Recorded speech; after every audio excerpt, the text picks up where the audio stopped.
और केवल अतुल सुभाष नहीं, इस देश का हर वो व्यक्ति झेलता है जिसको पैकेज मिलते हैं केस के। पैकेज क्या? 125 सीआरपीसी का एक, 498, 406 में परिवार के जितने लोगों को फंसाना, लंबी लिस्ट बना दो। लंदन में बैठा है, अमेरिका में बैठा है, चीन जापान में बैठा है, सऊदी अरब में बैठा है, वो भी मुलजिम बन जाता है। 498, 400 डीबी एक्ट में भी कहीं कोई बैठा हो, लंबी लिस्ट बना दो, मुलजिम। और दूसरे केस भी अब आजकल और बढ़ते चले जा रहे हैं। अपने सुसाइड नोट के 24 पेज के हर पेज पे लिखा, न्याय मिलना अभी बाकी है। अपनी वीडियो जो 1 घंटा 20 मिनट की बनाई, सोचिए कितना पत्थर दिल होके, कितने दिनों से रो रहा होगा, कितने दिनों से सुबक रहा होगा, कितने दिनों से ऑफिस आके तड़पता होगा अपने घर में, कितनी बार वो भूखा प्यासा रहता होगा अपने बच्चे के लिए, अपनी पत्नी के लिए, अपने प्यार के लिए, अपने दाम्पत्य जीवन के लिए, अपने दाम्पत्य सुख के लिए, लेकिन उसका किसी ने कोई गौर नहीं किया। केस लड़ते गए, केस चलते गए, सारे जिम्मेदार हैं। पहली बार उसकी पत्नी, उसके ससुराल वाले जो उसे कह रहे हैं तू मर क्यों नहीं गया, तूने आत्महत्या की नहीं, तू आत्महत्या भी कर लेगा, तू मर भी जाएगा तो भी तेरे बाप से वसूलेंगे, तेरी बाप से वसूली की जाएगी, वहां रख के वसूली की जाएगी अपनी बेटी। माँ का कहना है, ये सास जो माँ कही जाती है, जिसे सासू माँ कहते हैं, उनके वचन है। क्योंकि जब एक व्यक्ति की मृत्यु होती है तो एक व्यक्ति की मृत्यु नहीं होती है, वो कई रिश्ते उसमें मर जाते हैं, कई रिश्तों की हत्या होती है, कई रिश्ते मारे जाते हैं। एक माँ ने अपने पुत्र को खोया, एक पिता ने अपने पुत्र को खोया, एक भाई ने अपने भाई को खोया, बहन ने अपने भाई को खोया, चाचा ताऊ ताई ने अपने भतीजे नाती पोते, इस तरह से कई रिश्तों को खोया जाता है। भांजे भांजियों ने अपने मामा को खोया है, प्यारे मामा को खोया, पड़ोसियों ने अपने पड़ोसी को खोया है, कुलीग्स ने अपने कुलीग्स को खोया है, ऑफिस के एम्प्लॉयर ने अपने एक अच्छे एम्प्लॉय को खो दिया, और बहुत से देश के लोगों ने लगा कि ये तो खुद की मौत है। तो एक तरफ महिला आयोग है, महिला मंत्रालय है, महिला हेल्पलाइन है, महिला हेल्प डेस्क है, महिला थाना है, महिला के लिए फास्ट कोर्ट है, सब कुछ महिला के लिए, इतने ऑप्शन मौजूद हैं। होर्डिंग, बोर्डिंग, प्रचार प्रसार, किताब, मैगजीन, कोर्ट, कॉलेज, सब जगह होर्डिंग लगे हुए महिलाओं की सुरक्षा रक्षा के लिए। अच्छी बात है, होना चाहिए। अब पुरुष कहाँ जाए? तो महिला आयोग है तो पुरुष आयोग होना चाहिए, पुरुष मंत्रालय होना चाहिए, पुरुष हेल्प डेस्क होना चाहिए, पुरुष के लिए थाना होना चाहिए, पुरुष के लिए फास्ट ट्रैक कोर्ट होना चाहिए, पुरुष के लिए हेल्पलाइन तो हो, जहां अतुल सुभाष जैसे लोग अपनी कंप्लेंट तो दर्ज करा दें। हमें तो घर में मारा गया, हमें तो पत्नी की वजह से आत्महत्या करनी पड़ी, हमें अपना बच्चा न मिल पाने की वजह से आत्महत्या करनी पड़ी। मर रहे हैं लोग, कितने तरह से मर रहे हैं। और दुनिया का कोई कानून अतुल सुभाष को इस दुनिया में नहीं वापस ले सकता। कोई उसकी कोई संसद, कोई सुप्रीम कोर्ट, कोई न्यायालय, कोई अतुल सुभाष को वापस नहीं ला सकती। वो चला गया, चला गया। और इस दुख के साथ, इस पीड़ा को, इस देश को, हजारों करोड़ों लोगों को ये पीड़ा दे गया कि एक व्यवस्था ने उसको मार दिया। तो मेरा मानना है कि मुझे खुद को ही खत्म कर लेना बेस्ट है मेरे लिए, क्योंकि जो मैं पैसे कमा रहा हूँ उसी से मैं अपने दुश्मन को बलवान बना रहा हूँ। वही पैसे मुझे ही बर्बाद करने के लिए यूज हो रहे हैं, और ये साइकिल बढ़ता ही रहेगा, है ना। मेरे ही टैक्सेस के पैसे से ये कोर्ट, ये पुलिस सिस्टम मुझे और मेरी फैमिली को और बाकी लोगों को भी हैरास करेगा, जो अच्छे लोग हैं। तो जो सप्लाई है वैल्यू का, उसी को खत्म कर देना चाहिए। और anyway gave me a suggestion क्या they told me to commit suicide, and I think they are right. That's the right solution what they've suggested me. So I'm gonna take my life now. Also मेरी कुछ आखिरी इच्छाएं भी बताना चाहूंगा मैं। तो मेरी कुछ आखिरी इच्छाएं जो हैं ये हैं, ज्यादा मुझे उम्मीद तो नहीं है, लेकिन अभी भी मैं अपनी वाइफ को बोलूंगा कि उसमें तो कोई वैल्यू नहीं है, मेरी वाइफ में खुद। तो मेरे बच्चे को क्या ही बड़ा करेगी वैल्यू के साथ। मेरे पेरेंट्स को मेरा बच्चा दे रहे, वो उसको बेटर वैल्यू के साथ बड़ा करेंगे। I think she should have done it with me, she should have given the child to me, but मुझे बच्चे से अलग रख के दुख पहुंचाने के लिए उसने किया है, जबकि उसे भी पता है वो बच्चे को रेज करने में अक्षम है। खुद ही बोली कि मैं बच्चे के पाल परवरिश के लिए पैसे भी नहीं है अगर तुम्हारे पास, तो हमें दे दो बच्चा, मेरा आखिरी अंश है, मेरे माँ बाप को दे दो, वो बहुत नाजों से पालेंगे उसे। और मेरा भाई एक बहुत अच्छा आदमी है, वो भी पालेगा उसे, बट मुझे ज्यादा उम्मीद नहीं है इसकी। दूसरा है, और मैं अपने माँ बाप और भाई को बोलूंगा कि बिना किसी कैमरे के मेरी पत्नी या उसकी माँ या उसके किसी भी फैमिली मेंबर से बिना कैमरा पब्लिक प्लेस के ना मिले। आप पर रेप केस भी लगाया जा सकता है, कोई भी केस लगाया जा सकता है। तो बहुत ध्यान से अगर किसी भी बात के लिए मिले तो पब्लिक प्लेस पे मिले। बाकी और औरतें होनी चाहिए हमारी तरफ से जो टेस्टिफाई कर सके कि कुछ गलत नहीं हुआ है। कैमरा होना चाहिए तभी मिले। दूसरा कि मेरे मरे हुए शरीर के आसपास मेरी पत्नी या उसका परिवार की तरफ से कोई नहीं आना चाहिए। तीसरा, मेरा अस्थि विसर्जन तब तक नहीं होना चाहिए जब तक मेरे हरासर्स को पनिशमेंट नहीं मिलता है, तो मेरा अस्थि विसर्जन ना हो।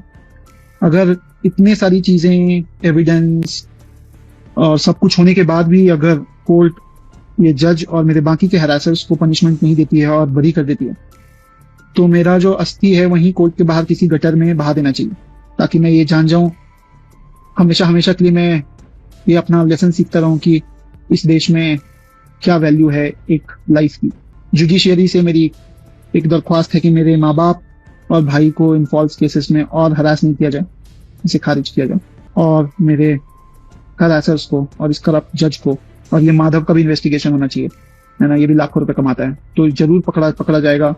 बेसिक से कोई इन्वेस्टिगेशन करेगा तो कोई ना माधव पकड़ा जाएगा, उसके पास प्रॉपर्टीज होंगी, पैसा होगा, जज के पास प्रॉपर्टी पैसा होगा एक्स्ट्रा करप्शन का, तो पकड़े जरूर जाएंगे। अगर कोई कहता 50 रुपए तो ये हर कोई देता है, ये तो कोई ना कोई तो सामने आके बोलेगा कि 50 रुपए घूस लिया मैंने, तो ये तो सार्वजनिक बात है। अगर ये सब भी नहीं पकड़ पाते हैं तो फिर मेरी अस्थियां बहा दी जाएं गटर में।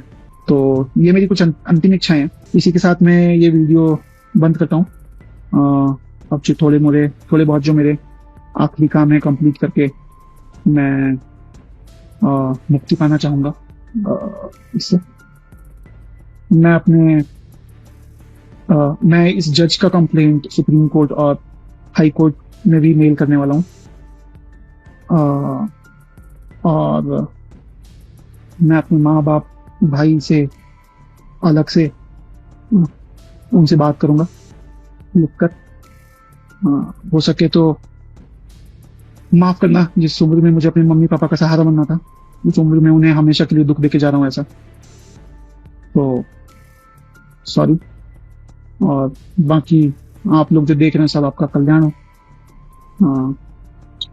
Thank you. इस वीडियो को शुरुआत करने से पहले हम आपको डिस्क्लेमर देना चाहते हैं कि आत्महत्या यानी कि सुसाइड का कोई भी प्रयास या उसको किया जाना अपने आप में कानूनी अपराध है।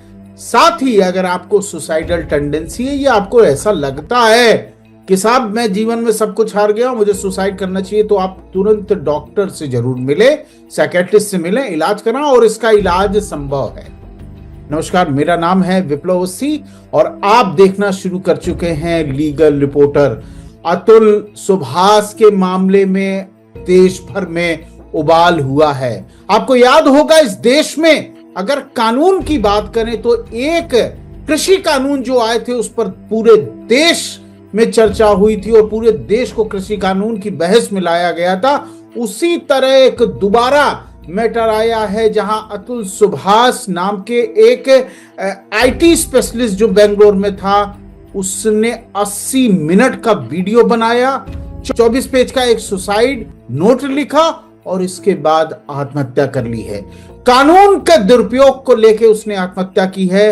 और कानून का दुरुपयोग क्या है? 498A DV act. उसका आरोप है कि उसकी पत्नी और उसके परिवार वाले इस कानून की आड़ में लगातार उसका शोषण कर रहे थे और लगातार पैसों की मांग कर रहे थे, यहां तक कि उसे बेंगलोर से जौनपुर कोर्ट इन मामलों में लगातार जाना पड़ता था। 9 मुकदमे कर दिए थे। आपने इससे वीडियो से पहले जो अतुल की बाइट सुनी, वो उसने 80 मिनट का वीडियो बनाया था। आप लगातार हमको फोन कर रहे थे और ये कह रहे थे कि साहब डॉक्टर एपी सिंह साहब आए सामने और इसको लेके बताएं क्या बात है। हालांकि आपके दर्शकों को हम पहले बताना चाहेंगे, डॉक्टर एपी सिंह साहब लगातार इस बात को उठा रहे हैं और पुरुष आयोग की मांग को लेके जंतर मंतर पे भी धरना दिया, लेकिन सरकारें हैं, संसद है, वो सर्वोपरि है, तो आम आदमी के सरोकारों की तो बात होती नहीं है वहां। तो इसलिए डॉक्टर एपी सिंह साहब को हमने बुलाया और कहा कि इस पर आज चर्चा कीजिए। तो डॉक्टर साहब आपका बहुत बहुत स्वागत है लीगल रिपोर्टर में। सुभाष की सुसाइड, अतुल सुभाष का सुसाइड, आप तो लगातार कहते आ रहे हैं कि इस फ्रस्ट्रेशन में लोग खत्म हो रहे हैं, सरकार जगे और कुछ करें। अतुल सुभाष के सुसाइड को, और जैसे वो देश भर में वायरल हुआ है, उस पर लगातार चर्चा हुई है।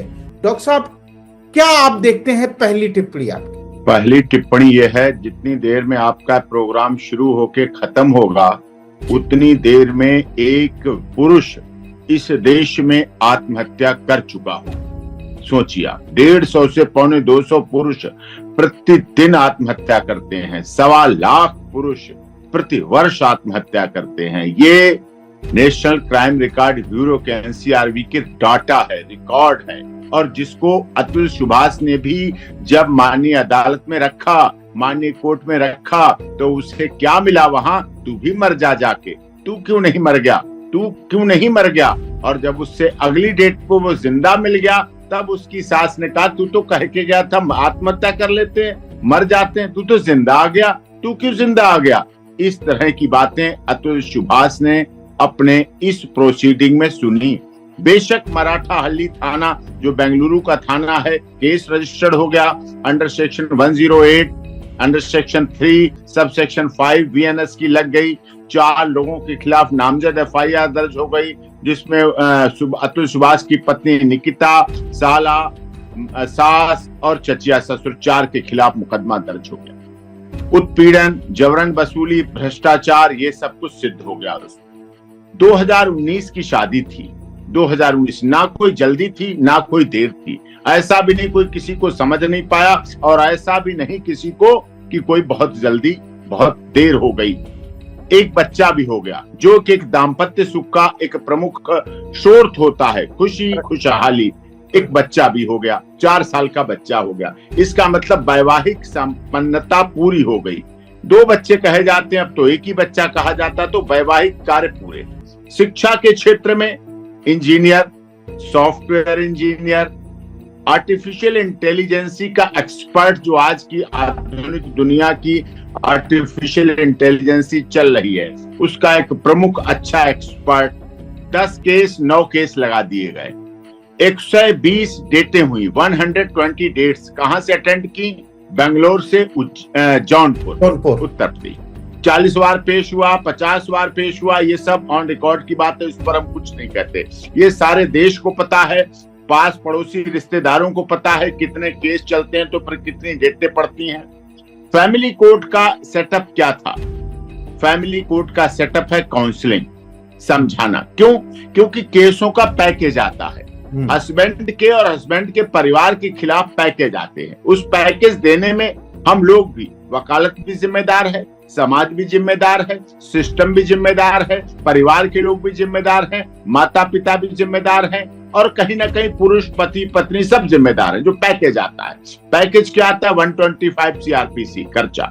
इस केस की भी बात करता चलूं साथ साथ में। 125 सीआरपीसी का भी पड़ा।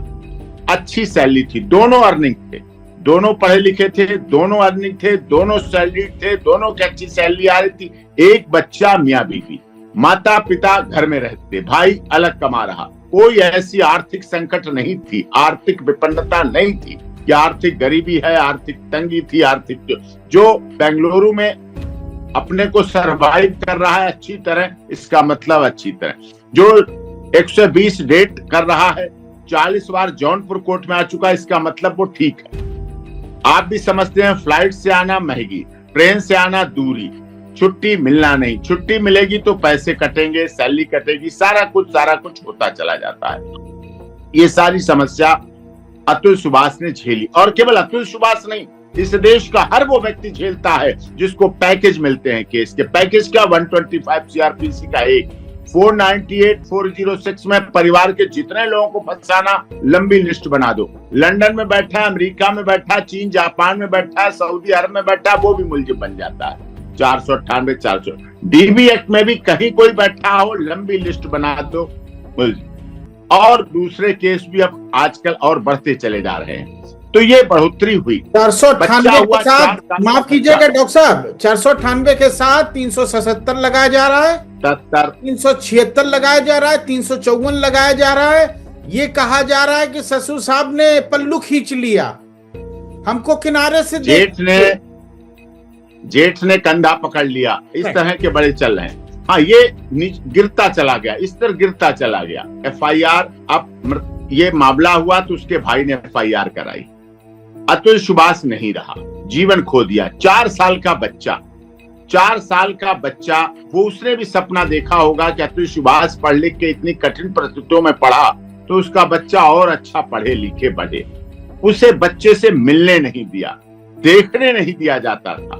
समझिए आप, एक हाथ उसके ऊपर स्पर्श करना, छूना, गले लगाना, हक करना बच्चे का, ये तो कोसों दूर, देखने नहीं दिया जाता था। सोचिए आप, 4 साल का बच्चा, तो आत्मा तो तड़पेगी। प्रकृति का क्या विधान है?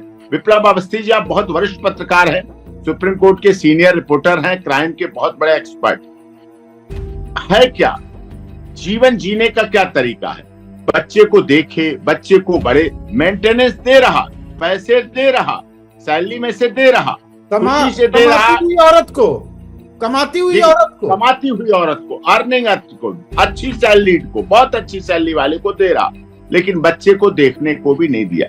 बच्चे का जन्म कैसे होता है? माता और पिता दोनों मिलकर करते हैं। बायोलॉजिकल से भगवान ने कोई कमी नहीं छोड़ी।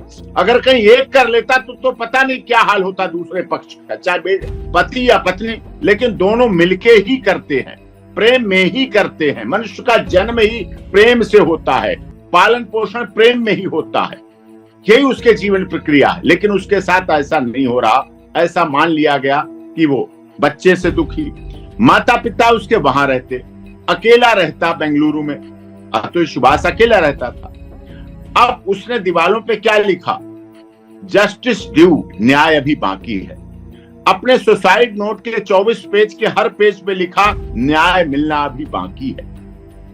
अपनी वीडियो जो 1 घंटा 20 मिनट की बनाई, सोचिए कितना पत्थर दिल होके, कितने दिनों से रो रहा होगा, कितने दिनों से सुबक रहा होगा, कितने दिनों से ऑफिस आके तड़पता होगा अपने घर में, कितनी बार वो भूखा प्यासा रहता होगा अपने बच्चे के लिए, अपनी पत्नी के लिए, अपने प्यार के लिए, अपने दाम्पत्य जीवन के लिए, अपने दाम्पत्य सुख के लिए, लेकिन उसका किसी ने कोई गौर नहीं किया। केस लड़ते गए, केस चलते गए।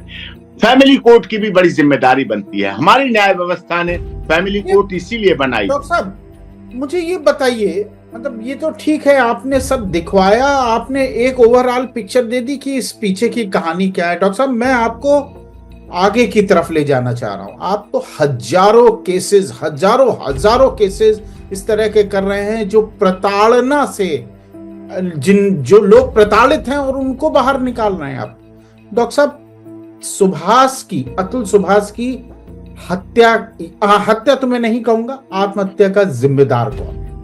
जुडिशरी है, पुलिस है, उसकी पत्नी, उसके परिवार वाले हैं, या अतुल सुभाष की जो मानसिक स्थिति थी असल में वो बिगड़ गई थी इसलिए वो जिम्मेदार थी?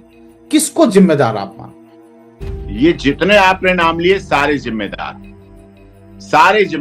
पहली बार उसकी पत्नी, उसके ससुराल वाले जो उसे कह रहे हैं तू मर क्यों नहीं गया, तूने आत्महत्या की नहीं, तू आत्महत्या भी कर लेगा, तू मर भी जाएगा तो भी तेरे बाप से वसूलेंगे, तेरी बाप से वसूली की जाएगी, वहां रख के वसूली की जाएगी अपनी बेटी। माँ का कहना है। ये सास जो माँ कही जाती है, जिसे सासू माँ कहते हैं, ये उनके वचन है, ये उनके सबसे पहली जिम्मेदारी।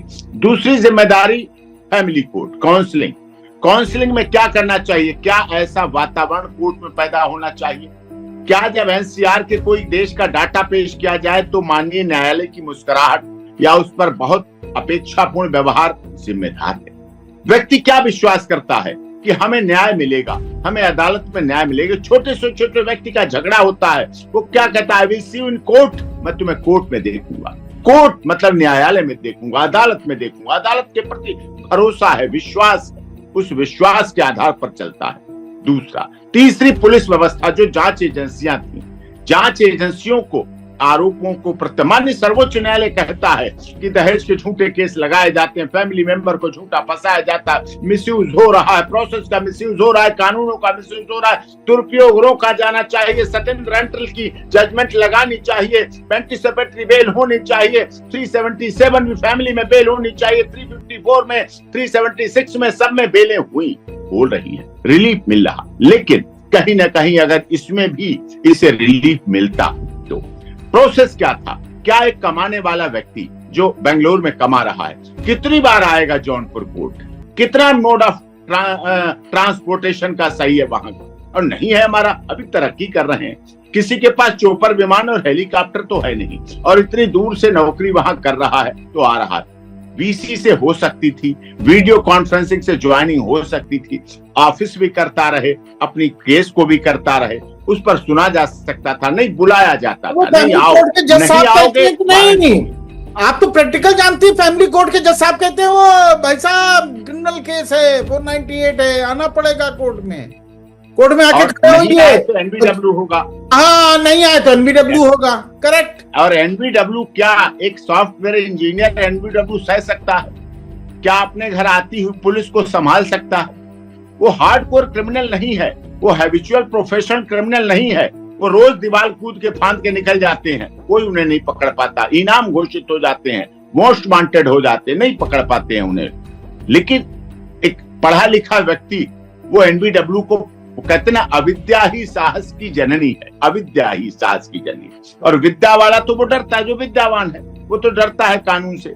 तो उसके साथ इस तरह का व्यवहार होना कंपल्सरी होना चाहिए इस तरह की प्रोसीडिंग में, कि आप अगर सर्विस में हैं, अगर आप मेंटेनेंस दे रहे हैं तो बिना कमाए तो नहीं दे देंगे।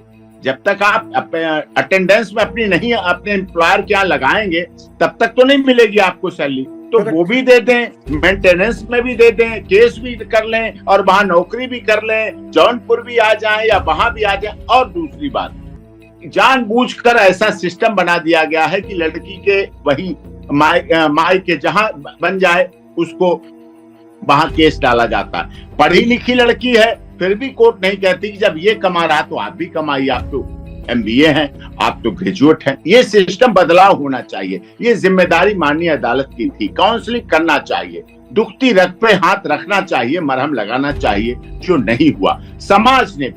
समाज ने उसे अकेला छोड़ दिया। शादी में तो बहुत गए, दावत खाई पी, खूब बढ़िया 5 स्टार 8 स्टार होटल में डिनर लंच, और आजकल तो डेस्टिनेशन वेडिंग हो रही है। अवस्थी जी, आप बहुत वरिष्ठ पत्रकार हैं, आप भी को जाने का अवसर मिलता होगा कहीं कहीं आपके सर्किल में। डेस्टिनेशन वेडिंग हो रही, गोवा जा रहे हैं, मनाली जा रहे हैं, सिंगापुर जा रहे हैं, वहां शादी हो रही। लेकिन शादी के बाद क्या हुआ?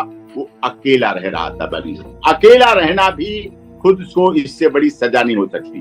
जो सजा वो मुक्त होगी है, नहीं उसे कोई संभाल पाया, ना माता पिता ना भाई। आज माता पिता रो रहे हैं, बड़ी दुख की बात है, तड़प तड़प के मां रो रही है। उस मां ने अपने बेटे को खोया है, क्योंकि जब एक व्यक्ति की मृत्यु होती है तो एक व्यक्ति की मृत्यु नहीं होती है, वो कई रिश्ते उसमें मर जाते हैं, कई रिश्तों की हत्या होती है, कई रिश्ते मारे जाते हैं। एक मां ने अपने पुत्र को खोया, एक पिता ने अपने पुत्र को खोया, एक भाई ने अपने भाई को खोया, बहन ने अपने भाई को खोया, चाचा ताऊ ताई ने अपने भतीजे नाती पोते, इस तरह से कई रिश्तों को खोया जाता है। भांजे भांजियों ने अपने मामा को खोया है, प्यारे मामा को खोया, पड़ोसियों ने अपने पड़ोसी को खोया है, कुलीग्स अपने कुलीग्स को खोया है, ऑफिस के एम्प्लॉयर ने अपने एक अच्छे एम्प्लॉय को खो दिया, और बहुत से देश के लोगों ने लगा कि ये तो खुद की मौत है, क्योंकि लोग पीड़ित हैं। और इस पीड़ा में केवल ये तो अतुल सुभाष का तो सबके सामने आ गया, क्योंकि सबूत आ गए, वीडियो आ गई, और ये लेटर आ गया, सुसाइड नोट, जो कि सुसाइड नोट डेथ के रूप में पढ़ा जाएगा, डाइंग डिक्लेरेशन पढ़ा जाएगा और डाइंग डिक्लेरेशन के रूप में माना जाएगा, सब हो गया।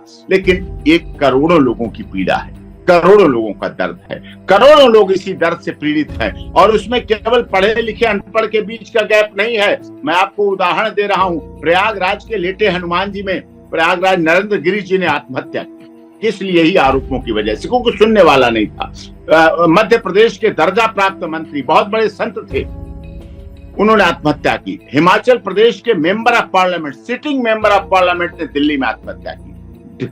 दिल्ली की माननीय न्यायालय के न्यायाधीश ने आत्महत्या की, दिल्ली पुलिस के अधिकारियों ने आत्महत्या की, थल सेना, जल सेना, वायु सेना के अधिकारियों ने आत्महत्या की, पत्नी से पीड़ित होकर, ससुराल से पीड़ित होकर। ये पीड़ित कारण क्यों है?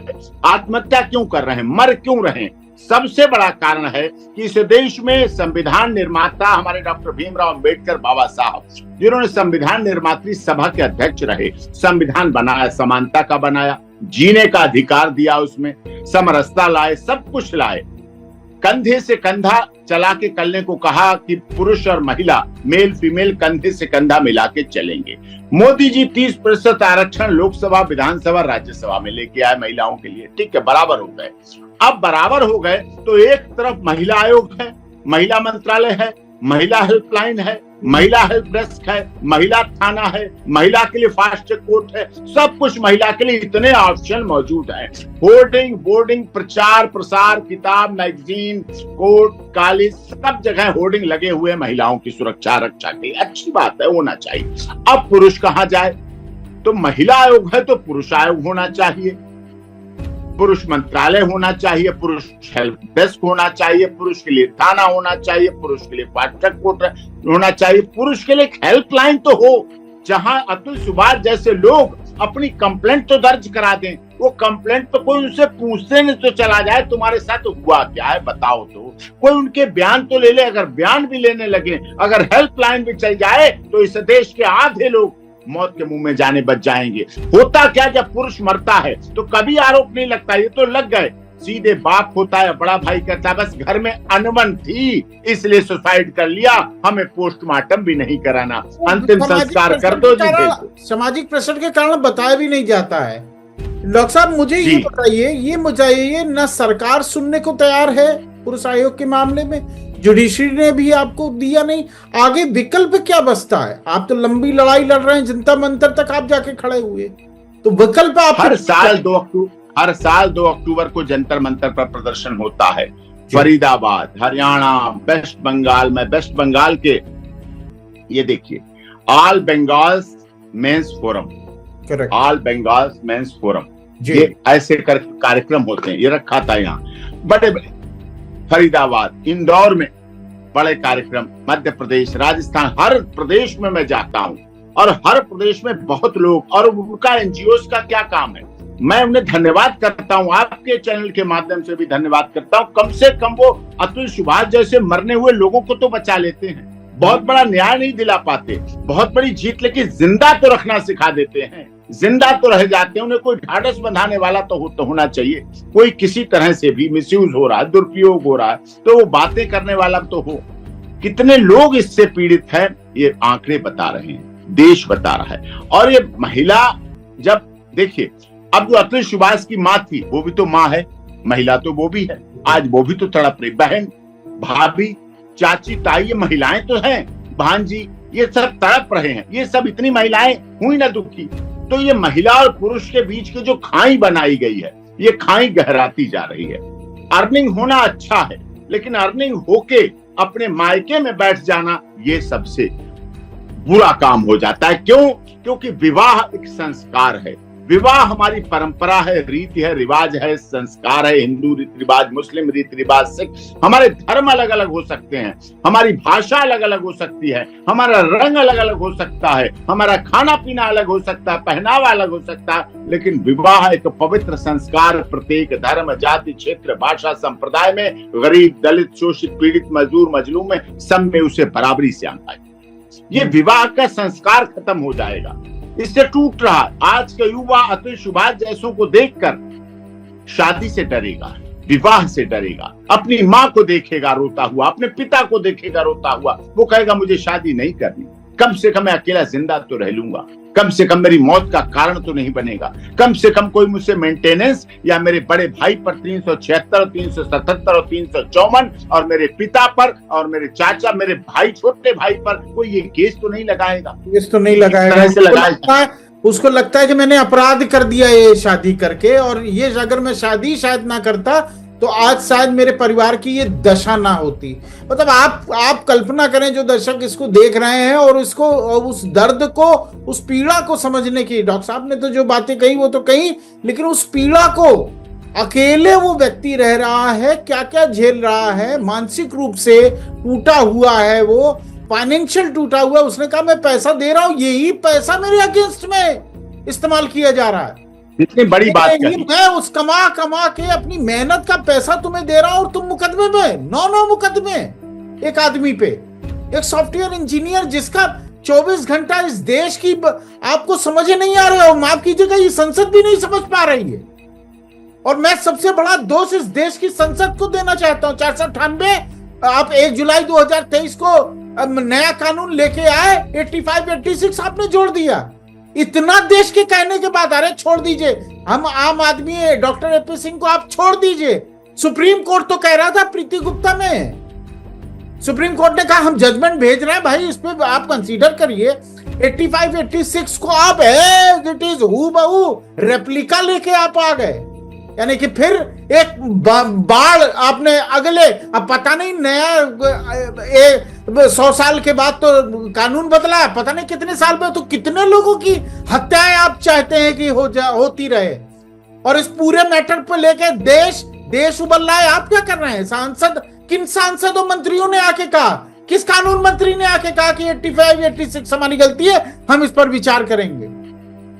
तो डॉक्टर साहब, तो सू मोटो या तो सुप्रीम कोर्ट ले, और या आप जैसे महान अधिवक्ता है जो लगातार इस बात की आवाज उठा रहे हैं, या तो वो जाए। और तीसरा क्या तरीका है? संसद तो कान में तेल डाल के बैठी है। देखिए, आपने अपने इस प्रोग्राम की ओपनिंग में कहा किसान आंदोलन हुआ। पूरे देश में दिल्ली के सारे बॉर्डर्स 30-30, 40-40 किलोमीटर भरे रहे। हम माननीय सर्वोच्च न्यायालय गए और माननीय सर्वोच्च न्यायालय की ट्रिपल बेंच ने स्टे दिया, उस पर हमें स्टे दिया। किसानों की जीत हुई। एक निपटारा तो हुआ, 1 साल बाद हुआ।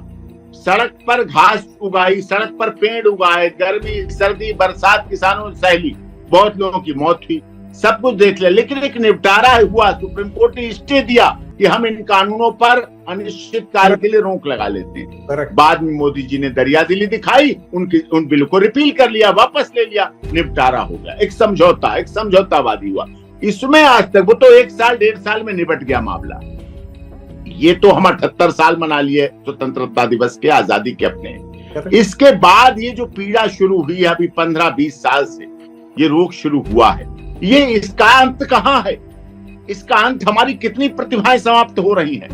पहले ब्रेन ड्रेन रोकने के लिए कि विदेशों में हमारी प्रतिभाएं जा रही हैं, यहाँ टेक्नोलॉजी लाएगी, और घर में ही मर रहे हैं। वो कहते ना, हमारी तो किस्ती वहां डूबी, गैरों में कहां दम था। हमारी तो किस्ती वहां डूबी जहां पानी बहुत कम था।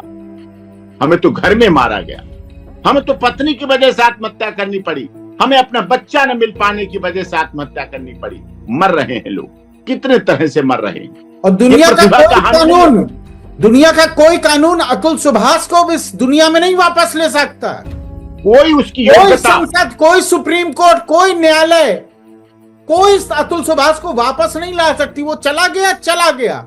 और इस दुख के साथ इस पीड़ा को, इस देश को, हजारों करोड़ों लोगों को ये पीड़ा दे गया कि एक व्यवस्था ने उसको मार दिया। और चीख के कह रहा था कि व्यवस्था हमें मार रही है, व्यवस्था हमें मार रही है। जस्टिस अभी ड्यू, न्याय भी। वो लड़का माइक्रोसॉफ्ट जा सकता था, वो लड़का नासा जा सकता था, वो लड़का कल्पना चावला की तरह देश की इज्जत को बढ़ा सकता था। आपके सिस्टम ने उसे मार दिया और कह के गया मेरे पूरा ससुराल, पुलिस, कोर्ट के जज साहब ने उनसे पैसा मांगा, कुछ नहीं, पता नहीं किसके खिलाफ एफआईआर होगी, क्या जांच होगी, वो हटाए जाएंगे। और सवाल ये नहीं है कि ये उसकी मृत्यु कुछ तो देके जाए, उसकी आत्महत्या कुछ तो इस समाज में देके जाए, क्योंकि संसद आप बैठे हुए हैं, सुप्रीम कोर्ट आंख मूंदे बैठी है कि क्या करेंगे साहब। ये तो रोज हम, अच्छा क्या करें, वो भी 498 को लेकर लगातार। जस्टिस बी नागराथन का 1 दिन पहले का जजमेंट है और कह रहे हैं इसका बेजा इस्तेमाल हुआ रहा है। 1 दिन पहले का डॉक्टर साहब जजमेंट था।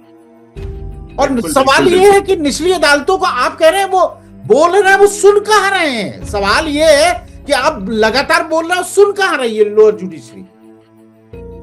डॉक्टर साहब, और उस व्यक्ति को, अतुल सुभाष को, यह कहना पड़ा कि मेरी अस्थियों का विसर्जन गंगा में तब करना जब मुझे न्याय मिल जाए, नहीं अदालत के सामने के गटर और नाले में डाल देना। सोचिए, अंतिम संस्कार तक की इतनी बड़ी विक्षिप्तता, इतनी बड़ी विक्षिप्तता मन में रहना न्याय के प्रति। Access to justice for all हम पढ़ते हैं, देखते हैं, बोला जाता है, कहा जाता है, लेकिन क्या हो पाया, क्या मिल पाया, क्या हुआ? और इसमें होना चाहिए, जब आपने समानता का ले आए सिद्धांत, जीने दो का आप आर्टिकल कहते हैं कि संविधान कहता है जिंदा रहने का अधिकार है। वो नौकरी कर रहा था, पढ़ा लिखा व्यक्ति, कहीं तो आत्महत्या में आ जाता है गरीबी, आर्थिक तंगी के कारण, जबकि वो भी बहाना है। आज इस देश में ऐसी जो 8 घंटे कमाता है, कोई आर्थिक तंगी नहीं, लेकिन बहाना लगा दिया जाता है आर्थिक तंगी की वजह से, किसी कहा जाता है नशे की वजह से। और मैं तो कहता हूं नशा भी लोग इस गम में पी के शायद आत्महत्या से बचने के लिए कुछ करते होंगे, कुछ न कुछ सिगरेट पीते हमने देखे। सिगरेट पीना गलत है, बिल्कुल गलत है, कैंसर बीमारी सबको करता है, लेकिन शायद उनके तनाव को रोकने का उन्हें तरीका लगता है, शायद उन्हें जिंदा रहने का तरीका लगता है, शायद इस तरह। और जो चरित्रहीनता समाज में फैल रही है, ये सबसे बड़ा कारण होगा। अगर इस पर कानून सही नहीं बने तो लोग शादी से डरने लगेंगे। अवस्थी जी, शादी नहीं करेंगे। बिन फेरे हम तेरे, जब तक हम तेरे तब तक तुम मेरे, जब तुम नहीं मेरे तो हम भी नहीं तेरे। कम से कम फांसी के फंदे तो बच गए दोनों तेरे मेरे, फांसी के फंदे से तो बचेंगे। बिन फेरे हम तेरे जब तक करेंगे रहेंगे, क्योंकि कानून उसमें लिबरल है, कानून उसमें सहायक है, कानून उसमें सख्त नहीं है। मैं इधर गया उधर गया उधर गया तो चरित्रहीनता फैलेगी, चारित्रिक पतन होगा। सिंह साहब, मैं निश्चित रूप से आपसे बात कर चुका हूं। मैं इतने आपके साथ वीडियो किए मैंने, सुप्रीम कोर्ट के 300 एडवोकेट्स के साथ अलग अलग सिस्टम, अलग अलग दुरुपयोगों पे किए, लेकिन ये घटना ने मुझे भी अंदर से झंझोर दिया। मैं उस व्यक्ति के मन में क्या चल रहा होगा जिस समय वो अपनी बात भी रख रहा है, उसको नहीं समझ में आ रहा है वो अपना जीवन खत्म करने जा रहा है, और खत्म कर लिया उसने। और ये सिस्टम पता नहीं क्या बदलाव करेगा, मुझे नहीं पता क्या बदलाव करेगा, कुछ होगा भी नहीं होगा, या 4 दिन के बाद अतुल सुभाष को भूल जाएगा। ये जुडिशियल क्लीन, कोई और मुद्दा आएगा, ये जुडिशियल मुद्दा बड़ा आ जाएगा, वो किसी और का नंबर आ जाएगा। ये जुडिशियल किलिंग है, ये हत्या है। और सुप्रीम कोर्ट को मैं माननीय अदालत में हाथ जोड़ के चीफ जस्टिस संजीव खन्ना साहब से कहना चाहता हूं, प्लीज प्लीज ये रोकिए। और ये आप ही कर सकते हैं। ये अंधी बैठी हुई संसद कान में तेल डाल के बैठी हुई है, उसे नहीं समझ में आ रहा है कि आपके पास पावर है, ये कानून में आप बदलाव कर सकते हैं, हम नहीं कर सकते हैं। हम अपनी बात कह सकते हैं, डॉक्टर एपी सिंह बात कह सकते हैं, संसद नहीं है एपी सिंह। वो जंतर मंतर पे जाके ये कह सकते हैं कि साहब पुरुष आयोग बनाओ।